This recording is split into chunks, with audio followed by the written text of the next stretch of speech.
So thank you, Fareed, for taking a little bit of time today with my cat My in the pleasure. background. My pleasure.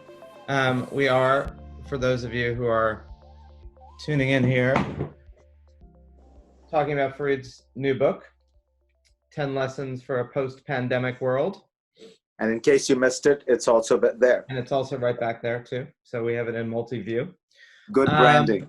We are talking the day before the U.S. presidential election, so most people listening will be aware of something that we currently are not, although we'll see how it goes if they are aware of what we anticipate happening as opposed to aware of something possible but unexpected. So that's just the backdrop for a conversation that we are currently in the dark about the next 48 to 72 hours. So let's just start with that. Do you think that obviously the partisan aspect of the election suggests that whoever assumes the next term of the White House will have a dramatic and demonstrable effect on the trajectory of COVID land in the United States, at least? Do you buy that argument that at this juncture in time, regardless of whatever happened in the past 6 or 7 months, that there's going to be a sea change, either for better or worse, depending on who occupies the White House in January? Well, I think that one does depend on who occupies the White House, because it feels to me like Trump has really doubled down on the idea that his strategy has been the correct one, that you shouldn't overreact to this. You should just start opening up. And whether or not that's right, and whether or not the complications, particularly in the winter, will reveal themselves, he is not likely to dramatically change. Whereas Biden, it seems, has determined that he's going to have a much more aggressive strategy, national mask mandates. My guess is they'll try and ramp up testing even more, spend a lot of money on that. Broadly speaking, I agree with that. I think it's still not too late to do it. But I think the real shift is going to be this. We're going to have a couple of bad months because it's going to get cold and things are going to get forced indoors. But then you are going to enter the second phase of this crisis. So the first phase of this crisis was largely one determined by America's public health response, which turned out to be awful. And I think there's a lot to learn, particularly given how much money we spend. I mean, remember, we spend 3 times as much money per capita as Taiwan does. We have 2,000 times the deaths Taiwan has. So that's worth kind of trying to figure out. But the second phase of this crisis is going to be therapeutics and vaccine. And we move from the public health response to the private sector. And there, the United States is very strong. So I think we're likely to see at some point that trajectory kick in, where these drug cocktails become very powerful and ubiquitous. They pass the trial phase. Effectively, everyone becomes Donald Trump. 2 or 3 days on drugs, and it's like miraculously you recover. And then, of course, the vaccines. So I suspect that if Biden were to win, he will actually have timed this very well.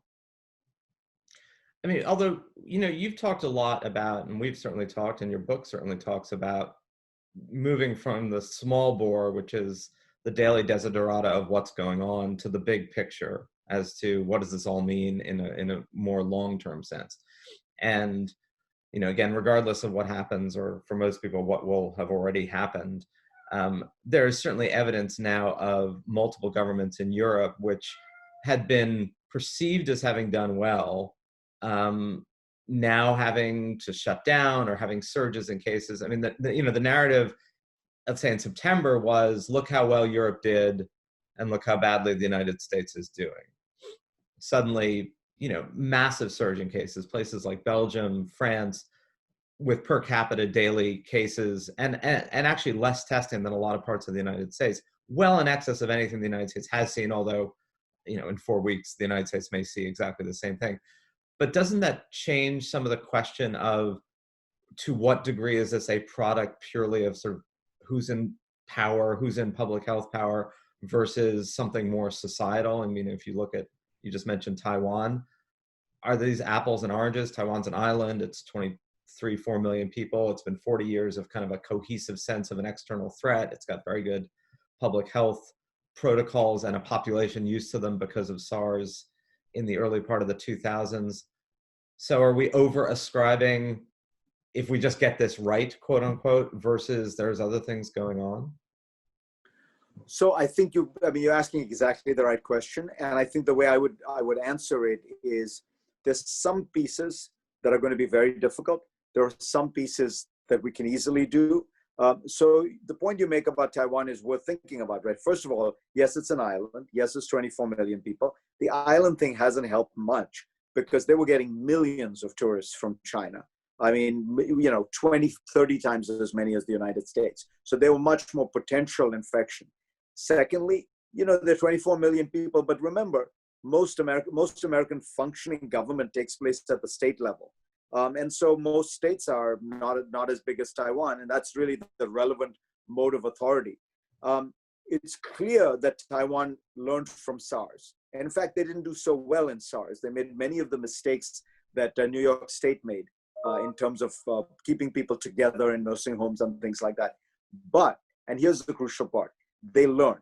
I think one of the problems we have is we have become very resistant to the idea that we have much to learn from the world. Look at our healthcare debate in general. I mean, we clearly have very crappy healthcare for the average person. We spend 3 times as much as Taiwan, twice as much as Europe. We don't really enter into a serious conversation about what we need to do. So I think that there's some lessons you could learn that any country would be able to handle well. And you're absolutely right. European countries are as much in need of this. Though it's worth pointing out that some of the places where you do have public institutions function well, social trust is reasonably high, like Germany, Denmark, seem to have done a lot better than places like Italy and Spain, where historically government does not function very well. There's a huge black economy. There's all the kind of problems that you associate with weak and dysfunctional government. But the key, I think, is you have to be willing to learn. And I don't buy the idea that the Taiwanese or the South Koreans or the Singaporeans are somehow genetically or culturally predisposed for this. Look, you know better that 40 years ago, these places were corrupt, dysfunctional, backwater dictatorships with broken cultures. Nobody thought of them as particularly, advanced or modern. And what they did is systematically adopt best practices around the world.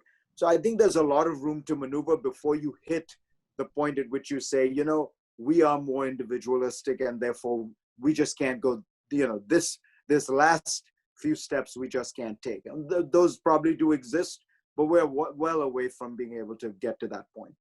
So, in previous books and articles, you wrote about illiberal democracies. You wrote about some of the pathologies of democracies, particularly large and teeming ones. I wonder, one thing that's been evident is that large, multi-ethnic, multiracial democracies have been particularly bad at meeting both the public health and the policy challenges of a pandemic. India, which you know quite well, Brazil, the United States.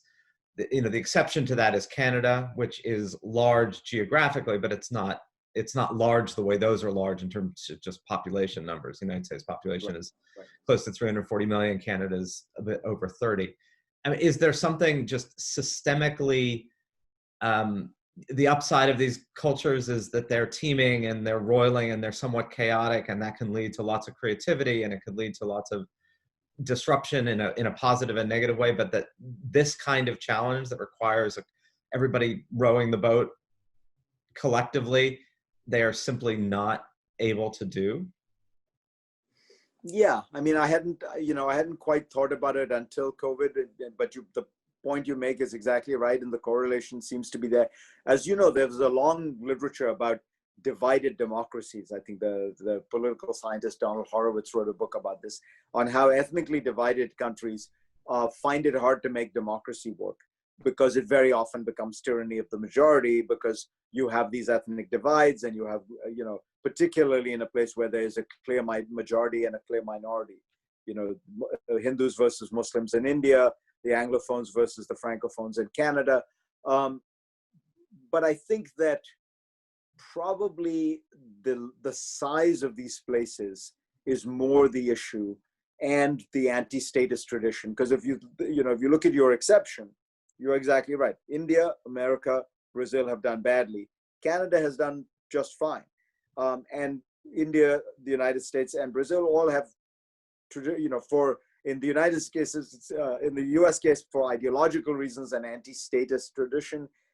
In India and Brazil, because of just practical incompetence, you have bad, weak states, whereas in Canada, you have a fairly strong one. So maybe it has more to do with that than with the sort of divided nature of the government, because I'm not sure that when I look at it, it's not like, in India, they were not providing the healthcare to Muslims versus Hindus. That wasn't the dynamic. It was just more state failure.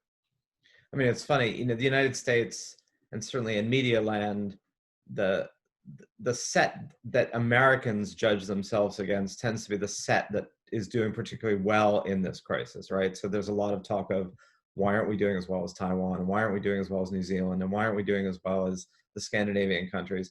I wonder if the actual set should be, we're actually doing a bit better than Brazil and India, which of course is, and none of that matters at the end of the day, right? It matters how well you're doing relative to how well you could be doing, should be doing, how many lives you're preserving, as well as the least amount of societal disruption and destruction within that matrix.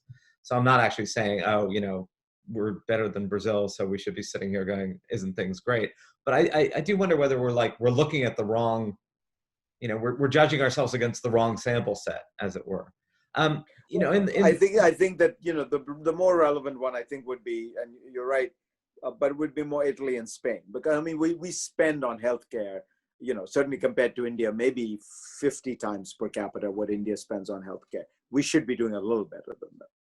So you have an interesting chapter in the book about the role of expertise in this, and certainly one of the dynamics in the American election, which is particular, I think, to the United States in the way in which it's not quite pro-science, anti-science, but there's certainly a degree to which it's pro-expert and anti-expert in terms of who should be calling the shots in how we collectively respond to this challenge.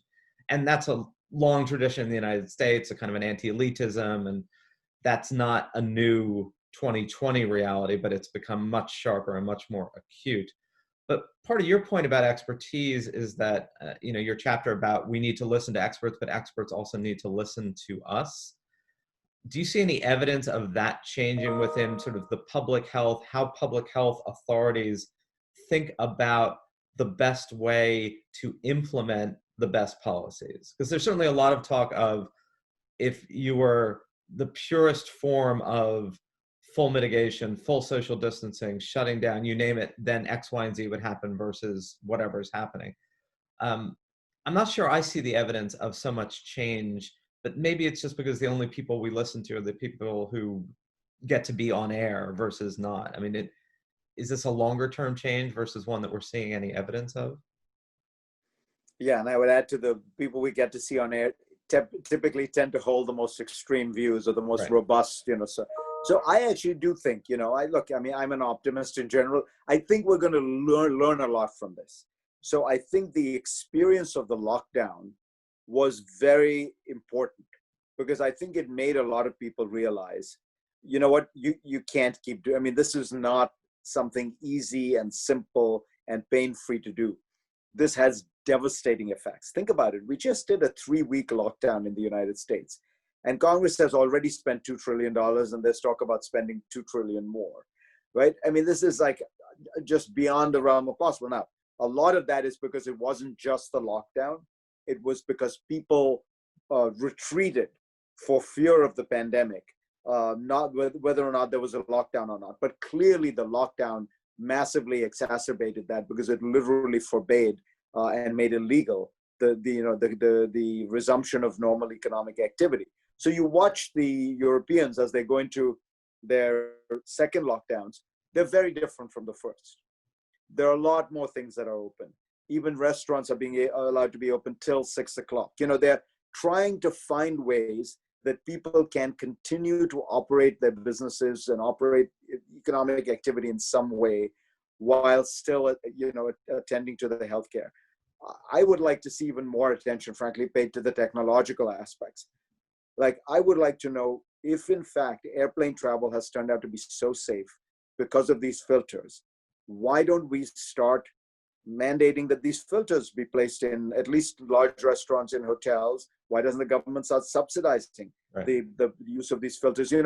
And people will say, well, that's expensive, that's socialism. All these costs are trivial compared to the cost of the loss of economic activity. If you were to put in place a, mass 15-minute testing program, mass distribution of subsidies for filters in, restaurants and even theaters and things like that, you'd be spending nothing on the order of $2 trillion, which is what we've had to spend just for a few months of this lockdown. Yeah, I mean, the airplane thing is of course quite fascinating, because there you are, you're basically confined in very narrow quarters with lots of different people and whatever germs they're emitting, and there's been almost no cases. And we would know, right? Because there, even countries that suck at contact tracing, one of the most basic contact tracing is an airline, because everybody knows who's on the plane and where they're sitting. So, I mean, it's a really good point about we should be learning from that experience as opposed to and doing it as and no stewardesses have got it, or pursers, or flight attendants, or whatever one, the term nowadays is that, they're on the flight 10 hours a day, and in that enclosed aluminum tube. So kind of in light of the Progress Network theme of we need to be paying a little more attention either to what's working or to our collective ability to solve the problems that we have, as opposed to the relentless attention on everything that's bad and getting worse, which may be true, but if that's so, it's getting enough attention as is. You're embedded in a media industry. It doesn't mean that the news is not substantive. It's still a media industry. Do you see any sort of hope, evidence that there is more room for stories, news, focus on sort of these bigger picture, here's what the evolution is of healthcare and expertise? Like there's very little attention, for instance, that we give in a daily news sense to vaccine development. We talk about it, we mention it in passing.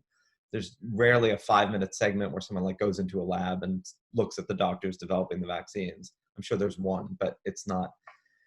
I mean, is that just the nature of the beast, or do you see that there might or could be some shift in how we define the news? I think some of it is just because we're in the midst of a very partisan political climate, on the verge of an election. So I'm hoping that once the election passes, we will see more of that. But I have been struck by the fact that there isn't a lot of attention to this question of what is working. Like the idea about airlines. The Germans, for example, have been thinking about reopening concert halls for classical music. The theory being, you're all, it's a little bit like the airplane. You're Right. all looking in one direction. So nobody's looking at each other, which is really how the virus seems to And spread. there's not a lot of cheering. I mean, Not a lot of maybe in Beethoven's that's why, ninth, but other than that, not much. exactly. That's why not a rock concert. You would not quite achieve this. So, I think that if we were to start to do, and I've tried to do a little, but again, the impulse of the presidential race, and Trump has made some of these things easy by being so absurd, in his denunciation of science, in his operating by the gut, in his ruminating on whether or not you could use Lysol to cure COVID. That part of it has sort of made it both telegenic and easy. Telegenic because look, this, it's great TV to have the president of the United States say, I wonder if there's some way you could take Lysol and just put it into people so that that it dies. It's like, it doesn't get more crazy compelling than that. So final really big picture thought, and you're very good at doing big picture thoughts in very, very little amounts of time. You've learned how to do that. So one question, and the book raises this sort of indirectly, but the whole thing points to it, is this question of, if things are so bad, why aren't they worse? And what I mean by that is not to poo-poo at all just how bad things are economically, pandemically, epidemiologically, globally, but I remember in 2009 into 2010, there was a widespread expectation that the financial crisis would inevitably lead to political turmoil and upheaval. And while there was some of that, it didn't seem like there was much more because of that than there was in any other decade-long period. At least for now, right? The world is fairly stable politically in spite of widespread expectations of, massive collapse. And maybe we're in a lull in terms of the longer term destabilizing effects of the pandemic, because everyone's so focused on just dealing with it. But I do wonder, if you have some thoughts, and I know you do, on this question of if things are so bad, why aren't they worse? So I think you're right that the things do not completely collapse, and I think my fundamental answer for why that is, human beings are incredibly resilient, and I think we forget how resilient human beings are and how resilient human life is, particularly once you provide some basic level of material support. So we're living in an age of sort of mass middle class capitalism, and I know it's unfashionable to say this because the middle class has experienced a lot of stagnation over the last 20 or 30 years. But in meta historical terms, there are now 40, 50 countries around the world that have a real middle class, and where the government provides some guarantees that ensure that people don't just slip below the cracks completely. And those places, what you tend to see is change, but not dramatic revolutionary change. So I would disagree with you about the 08-09 financial crisis in the sense that you had fairly profound political change. You had the rise of populism, almost all these countries, but it took place, in a slow motion way, where it was within the democratic system, people voting for outsiders, people who wanted to, wreck the system or disrupt the system, like Boris Johnson or Donald Trump, not, the French Revolution, not some kind of collapse.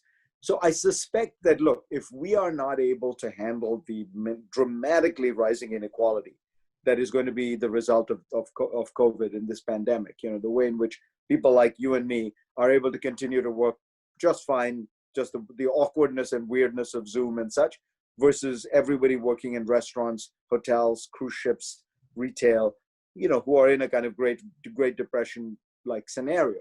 If we can't support them, if the will runs out, if we feel like we can't, or in societies where the money runs out, I suspect you'll see big political changes. But you're right that certainly in the parts of the world that have this kind of, broadly speaking, middle class capitalism of some kind or the other, you're not going to get the same kind of say. People will sometimes say we have the same levels of inequality now as we did in 1929. Yeah, but the difference is the federal government's share of GDP in 1929 was like 6%. It's now 35%. So there is a safety net.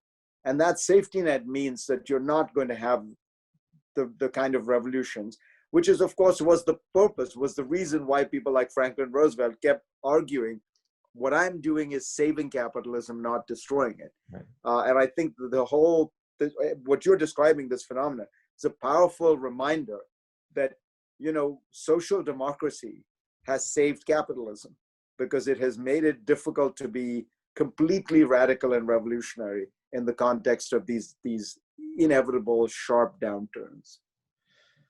Well, we're at the end of our time. Thanks, Fareed. It's been a pleasure to shift the roles here. I get to interview you instead of the other way around. So, that alone has been worth the 23 minutes for me. And Zach, it's always a pleasure for me. All right. Congrats on the book. Thank you. Post-pandemic world, Fareed Zakaria, CNN, you know the rest. Progress Network continues, and this conversation is a beginning, not an end. Thanks, Fareed. Pleasure.